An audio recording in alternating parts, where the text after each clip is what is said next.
គ្នាបងប្អូនទាំងអស់គ្នាប្រកាសជាបានឃើញ highlight ក្បាលវីដេអូនេះហើយមែនទេ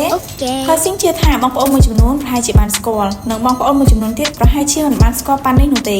តោះឥឡូវមកស្គាល់ទាំងអស់គ្នា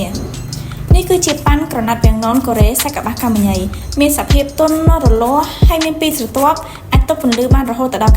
90% ជាពិសេសពេលត្រូវពន្លឺគឺមានពណ៌ផ្លេកស្រស់ស្អាតចេញពីសាច់ក្រណាត់តែម្ដងហើយក្រណាត់កាមញ៉ៃនេះមិនរើសពណ៌ជញ្ជាំងផ្ទះមិនរើសទីតាំងដាក់ឡើយជាពិសេសពេលដេរត្រឡប់ធ្មេញឈើគឺភ្លីរបស់វារត់ស្អាតជាងពេលយើងដេរធម្មតាទៅទៀតមួយសម្រាប់តម្លៃវិញគឺ Hersing របស់ពួកយើងគិតជូនបងប្អូននៅតម្លៃសមរម្យខ្លាំងមែនទែនបងប្អូនសម្រាប់ព័ត៌មានបន្ថែមបងប្អូនអាចតាក់ទងតាមរយៈ Telegram ខាងក្រោមនេះអរគុណច្រើនមើលទាំងអស់គ្នា